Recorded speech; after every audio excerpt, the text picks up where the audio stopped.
In August 1944, over Nazi-occupied France, a P-51 Mustang was ripped apart by hidden German guns and plunged toward a wheat field deep behind enemy lines.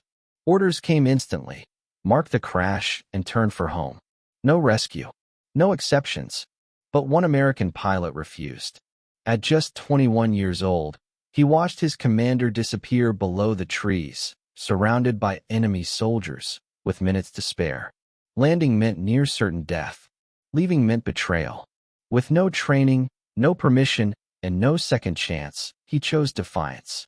What followed was an act of courage so impossible, so reckless, it rewrote what survival meant in the skies of World War II. At 2:47 p.m. on August 18, 1944, Lieutenant Royce watched in disbelief as his squadron commander's P-51 Mustang was ripped apart over Nazi-occupied France. Flames burst from the engine, thick black smoke trailing behind the fighter as it dropped toward a wheat field more than 20 miles behind enemy lines. The priest was only 21 years old, barely 2 months into combat, and the man he admired most was about to be captured, or worse. The attack had been a trap. Hidden inside what appeared to be an ordinary railway car, German anti-aircraft crews dropped the sides of the boxcar and revealed 20 and 40mm guns already locked onto the formation. The ambush detonated at point-blank range, leaving no time to evade. By late summer 1944, the 8th Air Force was bleeding pilots over France at an alarming pace. German flak units had perfected the art of deception, concealing deadly gun positions inside barns, haystacks, farm buildings, and now even railcars marked with Red Cross symbols. American fighters flying low-level strafing missions were forced to run a deadly gauntlet of unseen fire. The 355th Fighter Group alone had lost 17 pilots in just 2 months. Some were killed instantly. Others crash-landed behind enemy lines and vanished into prisoner-of-war camps for the remainder of the war. A few were never found at all. On this mission, Major Bert Marshall was never supposed to be in the air. As the commanding officer of the 354th Fighter Squadron, Major Bert Marshall could have easily delegated this mission to his flight leaders. But leading from the front was who he was. He had arrived at the squadron just weeks earlier, in early June, with barely 3 hours of experience in the P-51 after transitioning from the P-40. His second combat mission? D-Day itself. On June 6th, he shot down a German Ju-87 Stuka over the Normandy beaches. Just 2 weeks later, he downed 2 Bf-109s. By early August, 5 confirmed kills had earned him ace status, the fastest in the 355th Fighter Group's history. His bold, aggressive flying style propelled him from pilot to flight leader in days, and flight leader to operations officer in just 2 weeks, setting the stage for the fateful day that would test him like never before. In less than 2 months, Marshall had risen from operations officer to squadron commander, a meteoric rise driven by the same fearless, aggressive style that now trapped him in a burning cockpit over enemy territory. Lieutenant Royce had admired Marshall long before the war. A 3-time All-State quarterback from Texas and an honorable mention All-American at Vanderbilt, Marshall was already a legend in Priest's eyes. When the young lieutenant learned they would serve in the same squadron, he considered it the greatest stroke of luck of his life. He studied every maneuver, mirrored every tactic, and absorbed everything the older pilot could teach, never imagining the day would come when he might have to risk everything to save the man he idolized. The priest watched in horror as Marshall's Mustang trailed flames, spiraling toward the wheat fields below.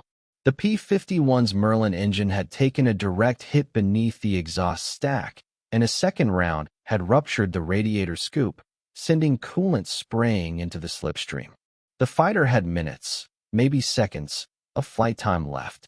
Standard procedure was unforgiving. When a pilot went down behind enemy lines, wingmen were to mark the crash, radio for rescue, and return home. Attempting a pickup? Unthinkable. The Mustang had 1 seat, no space for a passenger, and no protocol for landing in enemy wheat fields. There was no training for what Priest was about to attempt. Marshall's burning plane vanished beneath the tree-line. The priest pushed the control stick forward, lining up for the same field. His radio crackled with Marshall's voice. Orders to abort. The priest's hand hovered over the switch. He could obey, turn for England, and leave his commander to capture.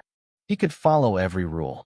Instead, he froze, and then made a choice that defied every law, every expectation, every chance of survival. The P-51 Mustang was never meant to touch down in a wheat field. Its liquid-cooled Packard Merlin engine hung low in the fuselage, the radiator scoop jutting beneath the belly like a fragile lifeline. Any obstacle taller than 18 inches could rupture the system and destroy the engine. The retractable landing gear was built for smooth runways, not the soft, uneven fields of occupied France. A hidden rut or buried rock could collapse a strut, flipping the aircraft instantly. The priest ignored every warning. He dropped the flaps to 40 degrees, throttled back to 90 miles per hour, and lined up on the longest stretch of golden wheat he could see. The Mustang's nose blocked his view, leaving only instinct and courage to guide him down. German patrols were closing in from every direction. The clock was merciless. Inside the cockpit, Priest scanned the tree-line for Marshall, smoke curling from the woods where his commander had gone down. By now, Marshall would have destroyed his own plane to prevent it from falling into enemy hands. Every pilot carried thermite grenades to destroy downed fighters, ensuring no secrets fell into enemy hands. The Mustang's Merlin engine, the K-14 gun sight, its IFFF transponder, all of it was meant to burn. 2 minutes ticked by. Overhead, the other Mustang made another strafing run on the approaching motorcycle, sending its riders tumbling into a hedgerow. The priest calculated his dwindling window. The soft field had left deep ruts behind the wheels. To take off, he would need full power across every inch of the wheat. Adding a second man to a single-seat cockpit would raise the stall speed and lengthen the takeoff roll. The numbers were brutal. He might not have enough runway. 3 minutes passed. Still no sign of Marshall. The second truck had halted a quarter-mile away. Priests spotted soldiers dismounting, fanning out into a skirmish line as they advanced through the wheat. Then a figure burst from the tree line. Major Bert Marshall, sprinting toward the Mustang. His flight suit was blackened with soot, his face twisted in fury. He waved his arms, not in greeting, but in anger, shouting orders for the priest to leave him behind. There was only one choice. With calm precision, Priest climbed out of the cockpit, unbuckled his parachute harness, and tossed it onto the wing. He removed his survival dinghy and sent it skidding into the wheat. Without a parachute, there would be no bailout if the engine failed on the flight home. Every risk had just doubled. Without the survival dinghy, Priest knew they would drown if the engine failed over the English Channel. His intentions were clear. He was not leaving France without his commander. Marshall skidded to a stop 50 yards from the Mustang, staring at the discarded gear on the wing. Above the wheat, German soldiers appeared, their helmets bobbing as they pushed through the stalks. The Mustangs overhead had spent nearly all their ammunition on the trucks. They might manage one more strafing pass, maybe two, before running dry. Ignoring every danger, Marshall sprinted the final stretch to the aircraft, determined to climb aboard and share Priest's impossible flight. The cockpit of a P-51 Mustang was barely 38 inches wide and 42 inches from seat to canopy rail, designed for a single pilot with parachute, survival vest, and CPAC dinghy. It was never meant for two fully grown men. Marshall, 5'11" and weighing around 170 pounds, climbed onto the wing first. The priest, slightly smaller but still bulked in flight gear, had to make room. Together, they jammed into the cockpit, shoulders pressed, knees tangled, every inch of space taken. Marshall slid down as far as he could, his back against the armored seat, legs stretched beneath the instrument panel alongside the control stick. Every movement was a calculated negotiation with physics, fear, and survival. Priest climbed in after Marshall, carefully lowering himself onto his commander's lap, legs straddling his thighs. The cockpit compressed around them like cargo in a shipping crate. The control stick rose sharply between Priest's knees, shoulders pressed tightly against Marshall's chest, their heads nearly touching the canopy glass. With painstaking effort, Priest reached up and latched the canopy. It clicked shut with less than an inch of clearance above his helmet. Every breath was a struggle. The August sun had turned the greenhouse canopy into an oven, and sweat immediately soaked through their flight suits. Every second inside the cramped metal shell was a battle against heat, pressure, and impossibility. The instrument panel was partially blocked by Priest's knees, but he could still read the essential gauges: fuel pressure, oil temperature, manifold pressure. He pushed the throttle forward, and the Merlin engine roared to life, unleashing 1,200 horsepower through the overloaded airframe. The propeller clawed at the wheat-strewn ground, dragging the Mustang forward inch by inch. The aircraft picked up speed, too slowly. The combined weight of 2 men, full ammunition, and remaining fuel had pushed the Mustang far beyond its designed limit. Soft soil gripped the wheels, while wheat stalks battered the radiator scoop beneath the fuselage. The Priest watched the airspeed climb, 60, 70, 80 miles per hour. The tree line at the field's end rushed toward them like a looming wall. A P-51 Mustang normally lifted off around 100 miles per hour. With the extra weight, Priest calculated he'd need at least 115. The airspeed indicator blinked 95. Trees filled his windscreen. He pulled back on the stick. The wheels left the ground. The Mustang staggered into the air, barely climbing, stall warning horns shrieking in his ears. Treetops rushed beneath them, grazing by inches. Branches scraped the belly of the aircraft. Then, slowly, they cleared the trees, climbing over the French countryside.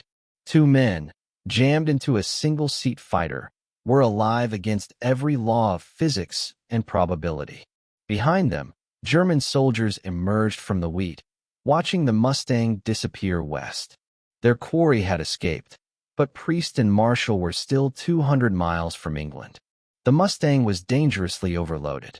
The engine groaned under the strain, overheating with every passing second. Ahead, German fighters prowled the skies, hunting for stragglers. The 2 remaining Mustangs from Priest's flight fell into formation on either side, climbing to 8,000 feet. Their mission had shifted from attack to escort. With ammunition nearly spent, they couldn't fight, only watch for threats and guide the overloaded aircraft home. Priest leveled the Mustang and eased the throttle to cruising power. The engine temperature needle had been climbing relentlessly since takeoff. Every second mattered. He had to cool the Merlin before it seized, or they would never reach England. The radiator scoop beneath the Mustang had sucked in wheat stalks and debris during the bumpy takeoff. Airflow through the cooling system was partially blocked. The temperature needle inched toward the red line with every passing minute. Ahead lay 180 miles of occupied France before reaching the Channel coast. German flak batteries were scattered along the route. Luftwaffe airfields at Ivry, Dreux, and Beauvais could launch interceptors in minutes if spotters spotted them. Priest kept the Mustang low enough to avoid radar, yet high enough to glide safely if the engine failed. Inside the cockpit, the heat was unbearable. The greenhouse canopy trapped the August sun, baking both men, drenched in sweat, every nerve on fire. Marshall, pinned beneath Priest, bore the full weight of his rescuer pressing down on his legs. Circulation was gone within minutes. First his feet went numb, then calves, then thighs. He couldn't shift an inch. The cramped cockpit held them like prisoners in a medieval torture device. The Priest's focus never wavered. The control stick jutted between his knees, range of motion limited. His elbows were pinned against the narrow walls. every movement a delicate calculation. One wrong adjustment could jam the stick against Marshall's legs, sending the Mustang into a deadly roll. From above, the escort pilots watched the engine cowling with mounting concern, knowing how razor-thin every second had become. Coolant streamed from the radiator, leaving a ghostly white trail in the slipstream. The Merlin engine was slowly cooking itself. At this rate, catastrophic failure would come in 15 to 20 minutes. The priest read the gauges, calculating the impossible. Two choices: throttle back to extend flight time and risk not reaching the channel before nightfall, or push full speed and hope the engine survives long enough to reach friendly territory. He chose speed. Better to risk ditching in the channel, where rescue boats waited, than crash behind enemy lines where German patrols lurked. 47 grueling minutes later, the French coastline finally emerged through the haze. The white cliffs of the Cotentin Peninsula passed beneath them, still held by Allied forces after the Normandy breakout. The priest allowed himself a brief, shallow breath. They had cleared occupied territory. If the engine failed now, they would land among friends. Ahead stretched the Channel, 21 miles of cold, gray water separating France from England. The priest had left his dinghy in the wheat field. Marshall had abandoned his burning aircraft. If the engine died now, neither man would survive more than a few minutes in the frigid water. The engine temperature needle hovered at the red line as they crossed the halfway mark. The priest's eyes tracked it, quivering with each pulse, waiting for the silence that would mean the Merlin had finally given out. Through the haze, the English coastline finally appeared. White cliffs, green fields, and the unmistakable outline of the Isle of Wight to the east. The Mustang crossed into friendly skies with its engine still running.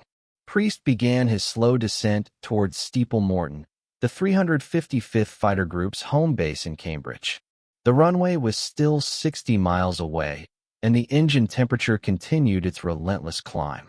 He had already saved his commander from German hands. Now he had to save them both from the aircraft itself. 12 miles from Steeple Morton, the Merlin began misfiring. The steady roar fractured into an erratic stutter as overheated cylinders faltered. The priest leaned forward, enriching the fuel mixture, and prayed the engine would hold for just 5 more minutes. Through the summer haze, the airfield of Steeple Morton finally came into view. 2 concrete runways stretched across the Cambridge farmland in an X pattern. Fire trucks and ambulances were already positioned along the main strip, alerted by frantic radio reports from the escort pilots. Everyone at the base knew an impossible aircraft was inbound. The priest entered the landing pattern at 140 miles per hour, far faster than normal. The overloaded Mustang needed every bit of speed to stay aloft. He dropped the landing gear, feeling the reassuring thunk of the wheels locking. Flaps extended in stages to 40 degrees. The aircraft ballooned slightly, then settled. The runway surged up to meet them, every second a battle between physics, courage, and the burning Merlin engine. Priest flared the Mustang, feeling the main wheels kiss the concrete. The tail dropped. The aircraft rolled down the center line, decelerating smoothly, the engine coughing and sputtering, but still alive. He applied the brakes, bringing the Mustang to a stop halfway down the runway. Ground crews sprinted toward the aircraft before the propeller even ceased spinning, expecting a wounded pilot, perhaps a man barely alive who had somehow coaxed his crippled fighter home.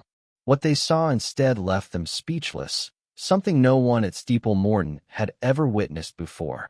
2 men emerged from the Mustang's cockpit like circus performers climbing out of an impossibly small crate. Marshall couldn't stand. His legs had been crushed beneath Priest's weight for nearly 2 hours. Circulation had been cut off completely, and he collapsed the moment he tried to step onto the wing. Ground crews rushed to carry him to a waiting ambulance. The priest climbed down under his own power, flight suit soaked with sweat, legs trembling from exhaustion and adrenaline. Within minutes, word spread through the 355th Fighter Group. Pilots swarmed the aircraft in disbelief. Wheat stalks protruded from every opening, and the radiator scoop was packed with debris and vegetation. The Mustang had survived, and so had two men against all odds. Oil streaked the Mustang's cowling, evidence of the overheated Merlin beginning to fail. The ground crew chief estimated the engine had been mere seconds from total seizure when Priest finally shut it down. Mechanics spent 2 grueling days restoring the aircraft, pulling wheat stubble from landing gear wells, the tail wheel housing, radiator fins, and gun ports. The radiator itself required full disassembly to remove the packed debris, and several coolant lines needed replacement. The engine demanded a complete inspection and partial rebuild. Across the 8th Air Force, the rescue was hailed as unprecedented, a feat of skill, courage, and sheer determination that no one had ever attempted, let alone survived. Other pilots had tried daring landings to rescue downed comrades. Most ended in disaster. Fighters flipped on soft ground, crashed into obstacles, or were shredded by enemy fire before takeoff. No one had ever landed a single-seat Mustang behind enemy lines, crammed a second pilot into the cockpit, and flown home alive. Word of Priest's extraordinary action reached squadron headquarters that evening. By morning, the story had spread through the 8th Air Force Command. Military leadership now faced a dilemma. Lieutenant Priest had disobeyed direct orders not once, but twice. He had risked a priceless aircraft and his own life on an unauthorized, near-impossible rescue, and succeeded. Every rule, every regulation, demanded that the Priest face a court-martial. Yet he had also saved the life of one of the most promising squadron commanders in the European theater. Major Bert Marshall was an ace with 5 confirmed kills, a fearless leader whose aggressive tactics had inspired his men. His capture would have been a devastating blow.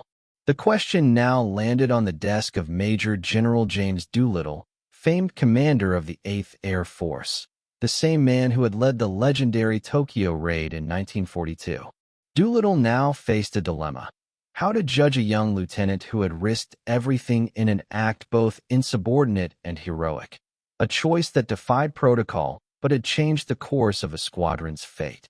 Back in April 1942, Doolittle had launched 16 B-25 bombers from the deck of an aircraft carrier, fully aware that none were expected to return. Every plane either crashed, was forced down, or abandoned when fuel ran out. 8 crewmen were captured by the Japanese, 3 executed. Doolittle himself had anticipated disaster for all 16 aircraft. Instead, he was awarded the Medal of Honor. Now, history has presented a mirror image. A young pilot had defied orders, risked everything on an unauthorized mission, and succeeded against all odds. The parallel was stark, almost uncomfortable. Doolittle requested the full after-action reports from the 355th Fighter Group, knowing he faced another impossible decision. Doolittle meticulously reviewed the radio transcripts, witness statements from the escort pilots, and maintenance logs detailing the battered condition of Priest's Mustang. The evidence left no room for doubt. Lieutenant Priest had received a direct order from Major Marshall to abort the rescue, and had acknowledged it. Yet he had landed anyway. When Marshall repeated the command on the ground, Priest ignored it once more. The Uniform Code of Military Justice was unambiguous. Disobeying a lawful order in combat was a court-martial offense. The penalties ranged from reduction in rank to imprisonment, and in extreme cases, execution. These regulations existed for a reason, but this was no ordinary situation. Military operations depended on the chain of command. If every pilot acted on personal judgment, coordinated action would collapse. Yet Doolittle understood a truth that regulations couldn't capture.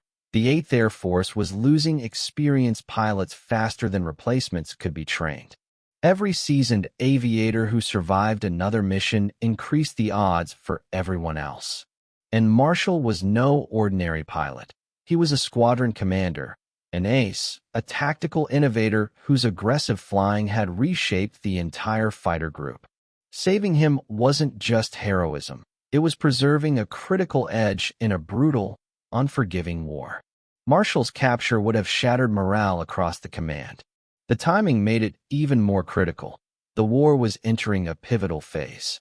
Allied forces had broken out of Normandy and were racing across France. The Luftwaffe was weakened but still lethal. American pilots needed to trust that their comrades would never abandon them if they went down. Priest's daring rescue sent a message far greater than orders or regulations. It proved that the bonds between pilots could rise above protocol, fear, and personal risk. Doolittle weighed these factors for 3 tense days, consulting with his staff and poring over precedents, of which there were none that came close to matching Priest's extraordinary actions. Other pilots had tried similar rescues behind enemy lines, and all had failed. Some missions ended with 2 prisoners instead of 1. Others concluded in wrecked aircraft and dead men. The Priest was the first to succeed. After careful review, General Doolittle made his decision. Lieutenant Priest would not face a court-martial. Instead, he would recommend him for the Medal of Honor, the nation's highest recognition for valor. The recommendation celebrated both the extraordinary courage of the rescue and its unprecedented achievement. Yet Doolittle added a note of caution. The Medal of Honor carried a message. If others attempted such daring rescues and failed, the cost would be measured in lives and aircraft. The 8th Air Force could not afford to glorify unauthorized heroics. Every pilot who landed behind enemy lines risked not only his own life, but the assets and lives of his entire unit. Weighing the balance between courage and precedent, Doolittle revised his recommendation. Instead of the Medal of Honor, he proposed the Distinguished Service Cross, the nation's second highest award for valor. The citation would honor Priest's extraordinary bravery and skill while sending a clear message. His actions, remarkable as they were not to become standard procedure. The paperwork moved swiftly through the channels. Headquarters approved the award and forwarded it to Washington, cementing Priest's place in history. A ceremony was set for late September at Steeple Morton. Lieutenant Priest would receive his medal directly from General Doolittle. Along with the award, the general intended to deliver a pointed message, explaining why the Medal of Honor had not been granted. On September 21, 1944, pilots from all 3 squadrons of the 355th Fighter Group lined the flight line.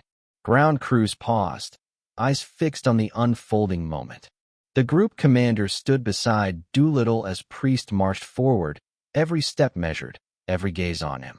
He was about to receive the Distinguished Service Cross, a testament to courage, skill, and a daring rescue that defied every expectation. Doolittle pinned the medal to Priest's chest.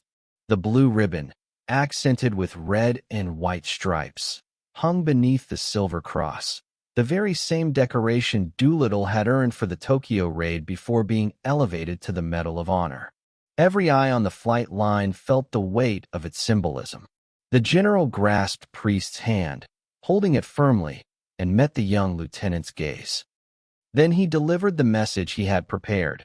He had never issued a rule forbidding pilots from landing behind enemy lines to rescue comrades.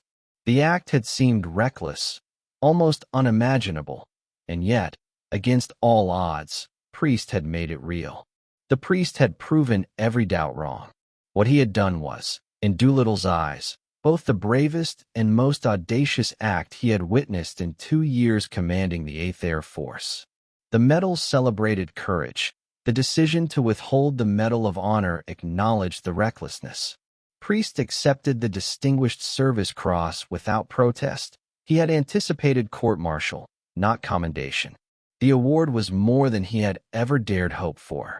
Decades later, in a letter to Bert Marshall's son, Priest reflected that the uncertainty of that moment, the fear of failing, of dying behind enemy lines, had been the most harrowing part of the entire ordeal. The flight itself had tested every limit of courage. The waiting afterward was even harsher. Priest's daring rescue became legend within the 8th Air Force, the first successful piggyback extraction in a P-51 Mustang. His audacity did not fade with time. It inspired others to attempt similar rescues in the months that followed. Just 10 days later, on August 28th, another 355th Fighter Group pilot touched down in occupied France to save a fallen comrade. His aircraft sank into the mud, yet both men evaded capture and, against impossible odds, made their way back to Allied lines on foot. The priest's courage had set a new standard and a new hope for those who would follow. On October 3, 1944, two more rescue attempts unfolded, both on the same day. One pilot succeeded, carrying his wingman in a single-seat fighter against impossible odds. The other became trapped in soft ground, and both he and the man he tried to save fell into German hands. The stakes were starkly clear. These rescues were high-risk gambles, sometimes saving lives, other times doubling the losses. Yet the audacity endured. On November 18th, First Lieutenant Jack Ilfrey of the 20th Fighter Group landed his P-51 in a pasture under enemy fire, successfully extracting his wingman. Months later, on March 18, 1945, the 4th Fighter Group added another hero to the record when a pilot rescued Captain William McKinnon from occupied Germany.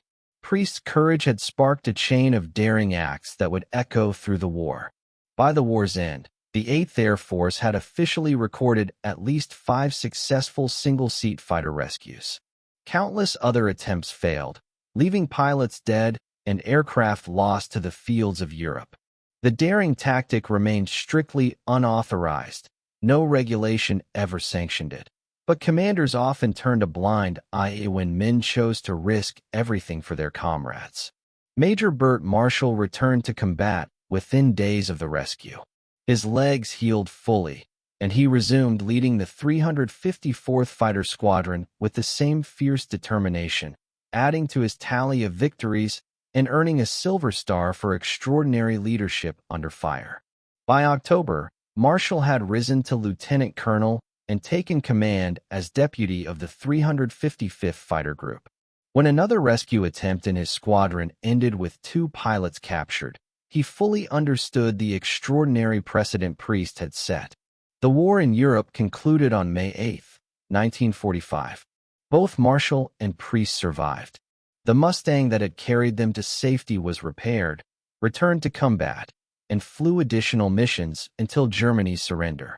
Yet the legend of that August afternoon in a French wheat field, the impossible rescue that defied every rule, was only beginning to echo through the ranks of the 8th Air Force. Both men carried the memory of that day for the rest of their lives. Colonel Royce Priest retired from the United States Air Force in 1968 after 28 years of service. His career had taken him from the wheat fields of occupied France to the mountains of South America.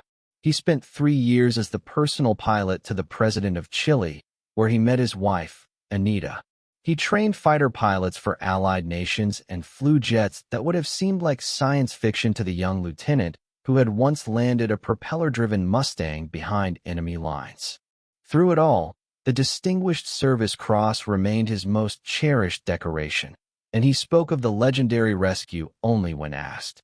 When he did speak of the mission, Priest always deflected the praise to the 2 escort pilots whose strafing runs had bought him precious minutes, and to the ground crews who painstakingly rebuilt his battered Mustang. He considered himself lucky, not heroic.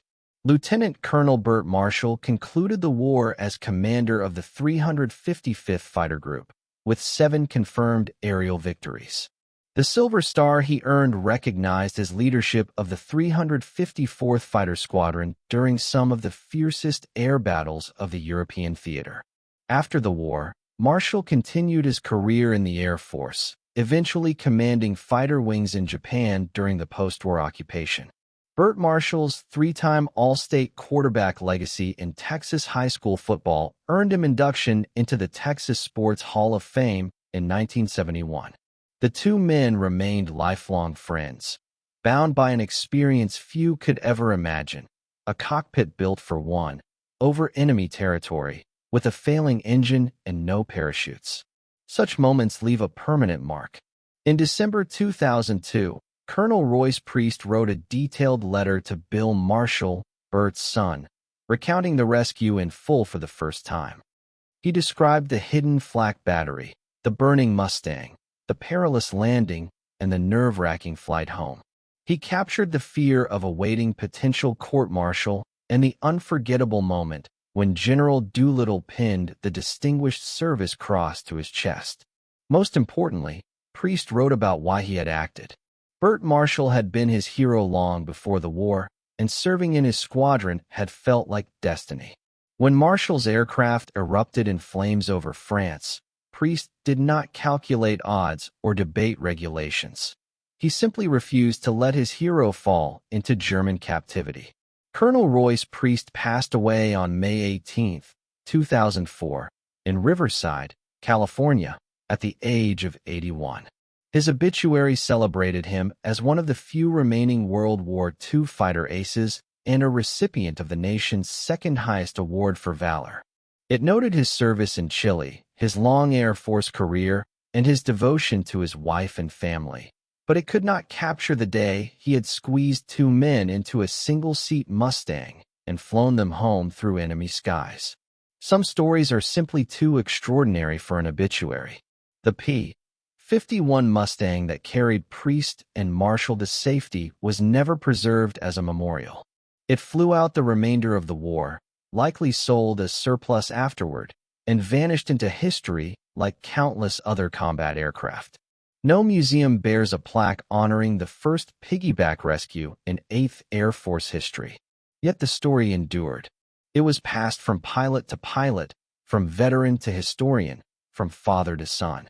Bill Marshall later wrote 2 books about his father's squadron, each recounting the daring rescue that had saved his father's life. If this story moved you the way it moved us, do me a favor, hit that like button. Every click helps share this story with more people.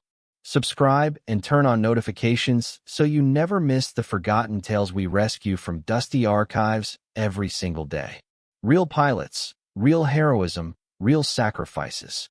Drop a comment right now and tell us where you're watching from. Are you tuning in from the United States, the United Kingdom, Canada, or Australia? Our community spans the entire globe. You're not just a viewer, you're helping keep these memories alive. Tell us your location. Share if someone in your family served. Let us know you're here. Thank you for watching. Thank you for making sure that Royce Priest and Bert Marshall, men who risked everything for each other, are not forgotten. These heroes deserve to be remembered, and with your help, their courage will live on.